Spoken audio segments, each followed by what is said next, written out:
Liberamente ci sta. Buonasera a tutti e bentornati a Liberamente, variazioni e scorribande qui su Radio Libertà.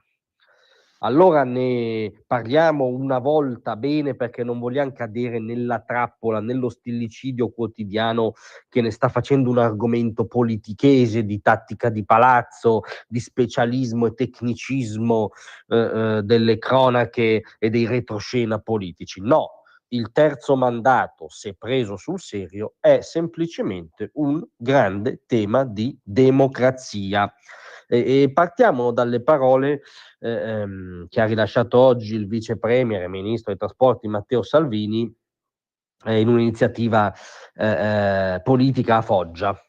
Terzo mandato, se il centrodestra ci darà ragione sarò contento, perché bisognerà fare in modo che siano i cittadini a scegliere.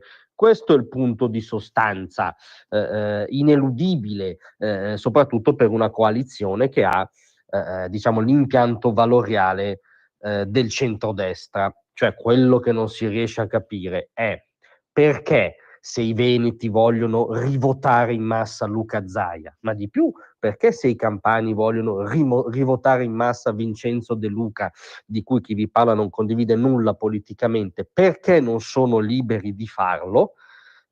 Questo interrogativo a orecchie liberali non può che suonare male, cioè non si vede una ragione in una democrazia liberale perché non lo facciano. Ora il tema è ritornato d'attualità, voi sapete, perché il governo ha impugnato,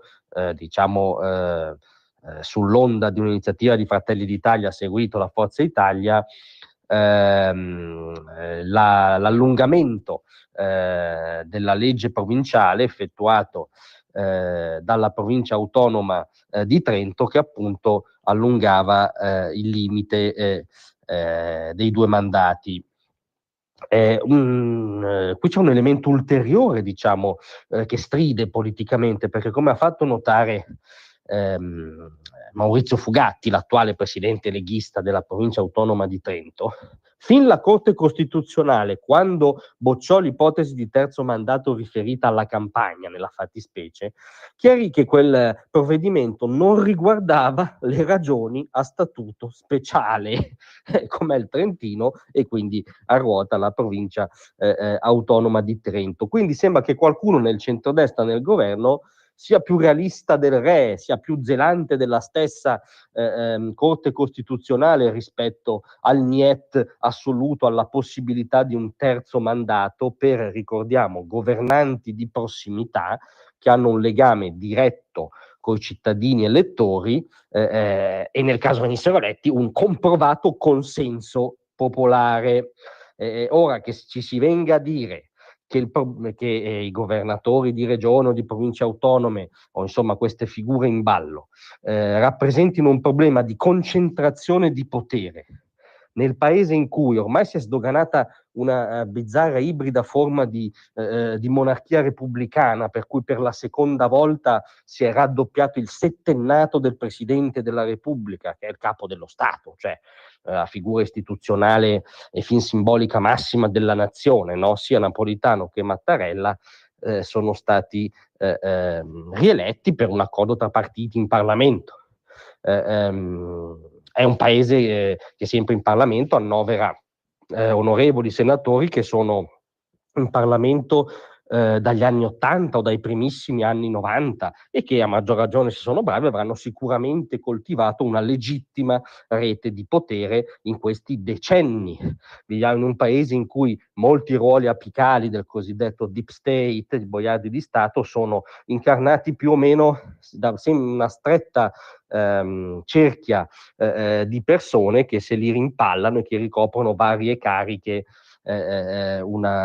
spesso una conventicola chiusa. Ci sono casi di scuola, su questo Giuliano Amato forse è il più clamoroso, che ha accumulato una serie di incarichi addirittura impossibili da riepilogare, insomma, beato lui. Ma che in un paese del genere ci si venga a dire che pongono un problema di concentrazione di potere i governanti che sono eletti direttamente dal corpo elettorale sovrano, che dimostrano di conservare un consenso e che hanno un legame diretto col proprio territorio, beh, è un argomento che può rientrare solo nel surrealismo. Quindi, se si affronta nitidamente l'argomento, non si può non riconoscere che è una questione di pura, semplice, banale, ma essenziale a nostro giudizio, democrazia. Grazie a tutti, a domattina. Tra un manifesto e lo specchio